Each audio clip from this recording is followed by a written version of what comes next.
Once upon a time, there lived a woman who thought she'd buried her husband 10 years ago. But on a chilly, quiet evening, in the most unexpected place, she saw him. Alive. Smiling. With another woman and a child. This is the story of Adanna Okoro, a woman whose grief turned into a mystery, a story that will leave you questioning the very fabric of love, trust, and betrayal. Stay with me as we unravel this chilling tale together. 10 years. That's how long Adanna Okoro had lived in the shadow of loss. Her husband, Obi, died in what the police called a tragic accident. His car plunged into a river during one of Lagos's infamous rainy nights. They said there was no chance of survival. The funeral was quick, the casket closed, and life, as Adanna knew it, came to an end. Adanna attended these grief support meetings every week, though she hardly spoke. She would sit in a corner, her eyes distant, her heart heavy. Tonight was no different. The facilitator, a kind man named Ikenna, called her name. Adanna, would you like to share? She shook her head, staring at the chipped polish on her thumbnail. She didn't have the words. How do you explain the kind of grief that feels like it's eating you alive? That night, after the meeting, Adanna walked home. The night was cool, the streets unusually quiet.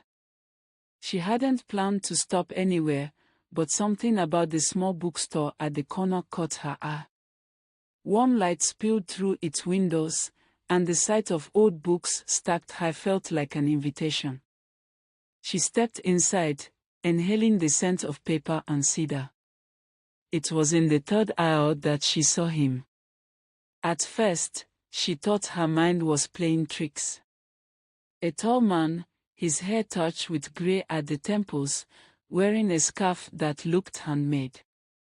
She froze, her eyes locking onto the scar just below his left ear. It was a scar she had kissed 1,000 times. It was Obi. Her husband. But how? He had died 10 years ago. Adanna's breath quickens, the sound of pages flipping fills the background. The man, Obi, laughs softly as he ruffles the hair of a little boy standing beside him. The boy's laughter echoes in the quiet store. A woman stands next to Obi, tall, elegant, holding the boy's hand. They look like a family. Adanna wanted to scream, to call his name, but her voice caught in her throat. She stumbled forward, knocking over a stack of books. By the time she reached the door, they were gone. Adanna rushed to the bookstore clerk. "Did you see them?" she asked, her voice trembling. The clerk looked confused. "Ma'am, you're the only customer I've had tonight." Adanna's heart sank. Was she losing her mind? The next morning, Adanna sat in Ifunanya's kitchen, clutching a mug of coffee. "I saw him," she said. "Obi is alive."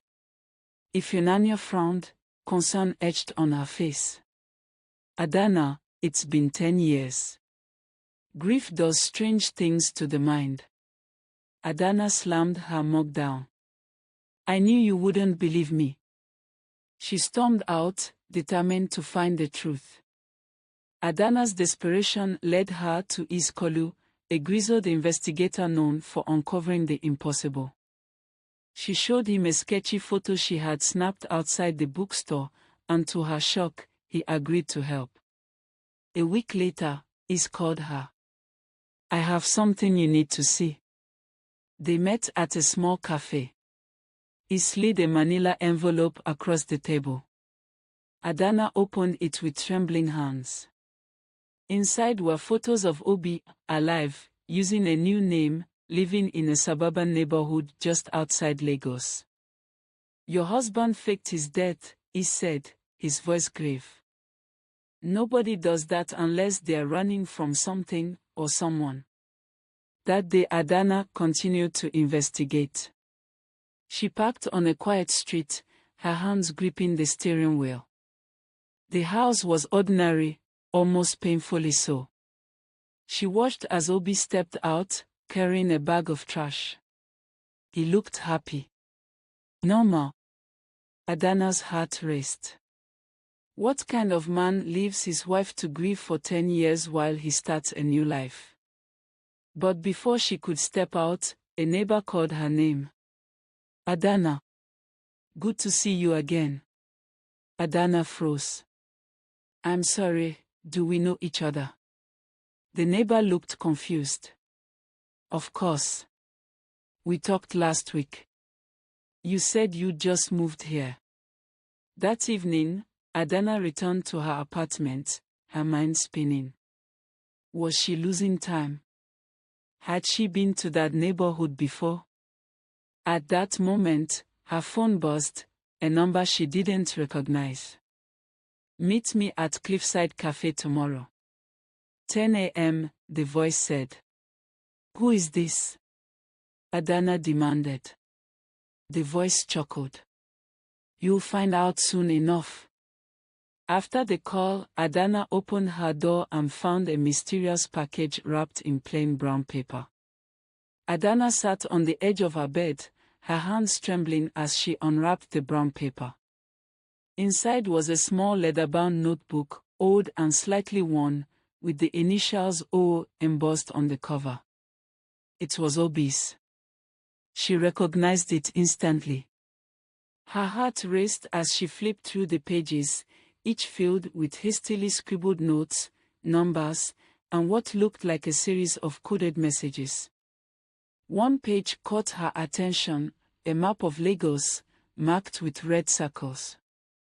Next to one of the circles was today's date, 10 a.m., and the word Cliffside. Adanna's mind raced. Was this some kind of warning? Or was Obi leaving breadcrumbs for her to follow? The next morning, Adanna arrived at Cliffside Cafe. She sat at a corner table, her eyes darting to every person who walked through the door. Her coffee grew cold as she waited, tension coiling tighter with every passing minute. At exactly 10 a.m., a man in a leather jacket and a baseball cap walked in. He scanned the room before locking eyes with her. Adanna Okoro, he said, sliding into the seat across from her. My name is Ben Olu. Adanna frowned. You called me last night. What do you want? Ben leaned forward, his voice low. I want to help you understand why your husband faked his death. Adanna stared at him, her chest tightening. Why should I believe you? Ben smirked faintly and placed a photo on the table. It showed Obi, dressed in a sharp suit, shaking hands with an unfamiliar man in front of what looked like a warehouse. Your husband was involved in something big, Ben said. Bigger than you can imagine. Ben explained that Obi's work in finance had been a cover. He had been tied to a powerful syndicate that laundered money across West Africa. When things went south, Obi had two choices: disappear or die. Faking his death was the only way to escape. But why come back? Adanna demanded, her voice shaking. Why start a new life if it wasn't safe? Ben shrugged.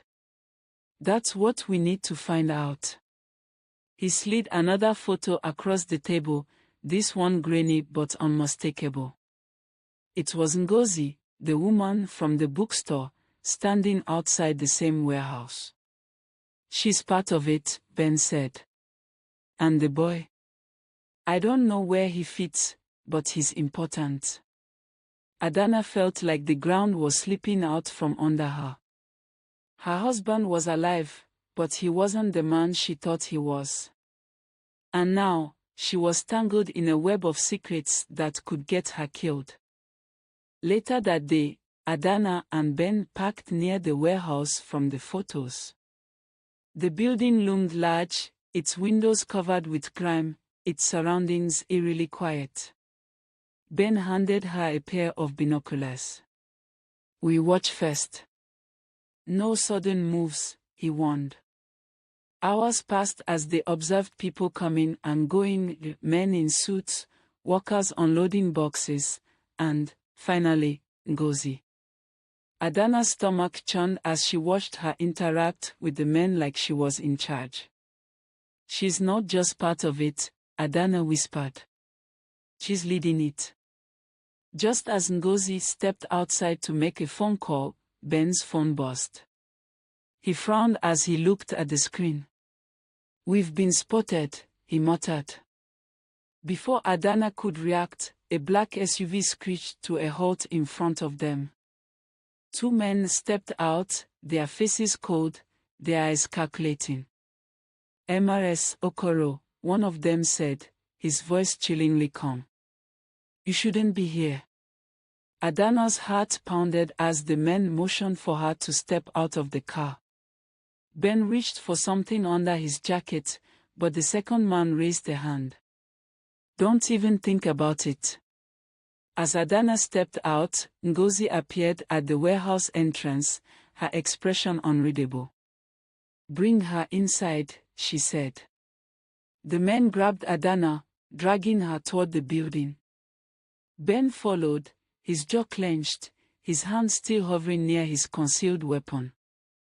Inside the warehouse, the air was thick with tension. Adanna was pushed into a chair as Ngozi approached, her heels clicking on the concrete floor.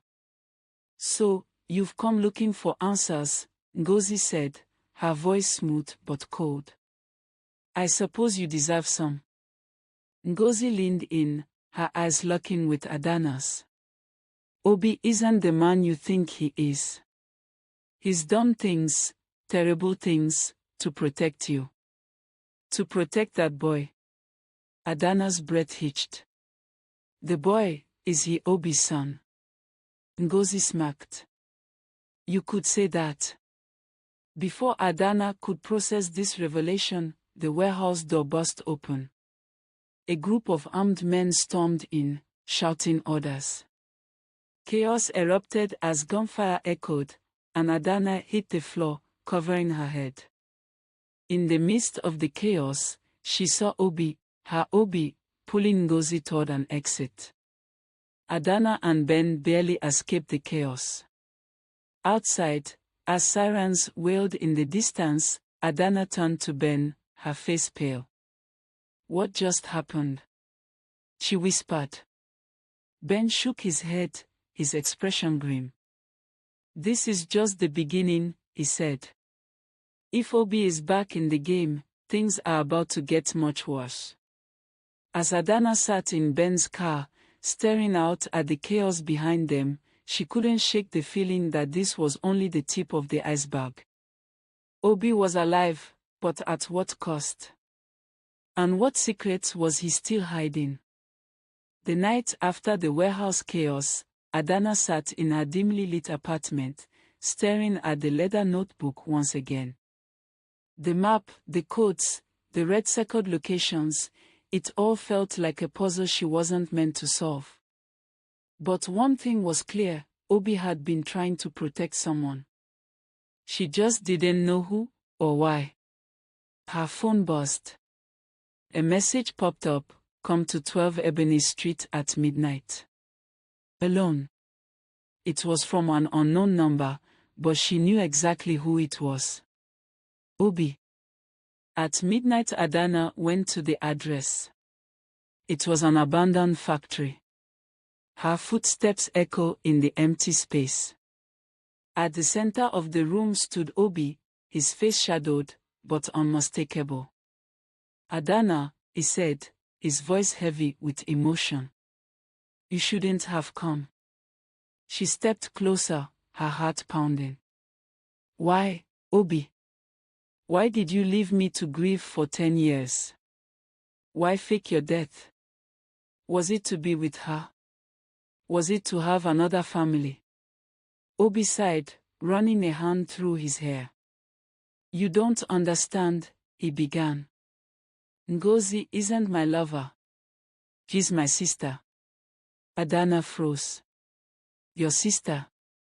She repeated, disbelief flooding her voice. Obi nodded. I faked my death because I had no choice. I was caught in a web of crime I couldn't escape. Ngozi helped me disappear. The boy, Chimdi, is my nephew. Her son. Obi explained everything. Years ago, he had uncovered illegal activities within the company he worked for. When he tried to expose the truth, the criminals threatened his life and Adanna's. To protect her, he staged his death with Ngozi's help and went underground, cutting all ties to keep her safe. Adanna's anger softened as she listened, but the pain lingered. You should have trusted me, she said, her voice breaking. You should have let me decide if I wanted to fight with you. Obi's eyes filled with tears. I was selfish. I thought I was doing the right thing, but I see now. I was wrong. Before Adanna could respond, Ben burst into the room, gun drawn. It's over, Obi, he said. The syndicate has been dismantled. You're safe now. Obi looked at Ben, his face etched with both relief and guilt. Thank you, he murmured, knowing that his years of running were finally over. Ngozi appeared moments later, holding Chimdi's hand. She looked at Adanna, her face softening. Thank you for finding him, she said. He's been lost for so long. Weeks later, Adanna sat on her balcony, watching the sunset over Lagos.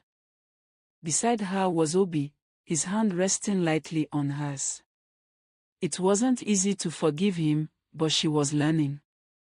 They talked about the past, about the years they had lost, and about the future they could now rebuild. Ngozi and Chimdi visited often, and Adanna found herself growing fond of the little boy who had unknowingly brought her back to Obi. The pain of the past didn't disappear, but it began to heal, one day at a time. This story teaches us the importance of trust and communication in relationships. Sometimes, the decisions we make to protect our loved ones can hurt them the most. True strength lies in facing challenges together, not in running away. It also reminds us that forgiveness, though difficult, can lead to healing and second chances. Life may not always go as planned, but with love and determination, even the most broken bonds can be mended. Thank you so much for joining us on this journey. We hope you enjoyed this heart-wrenching and suspenseful tale of love, loss, and redemption. If this story kept you on the edge of your seat, don't forget to give this video a thumbs up, share it with your friends, and subscribe to our channel for more captivating stories like this one. Your support means the world to us, and we can't wait to bring you more tales that will keep you glued till the very end. Until next time, stay safe and keep believing in the power of a good story. Goodbye.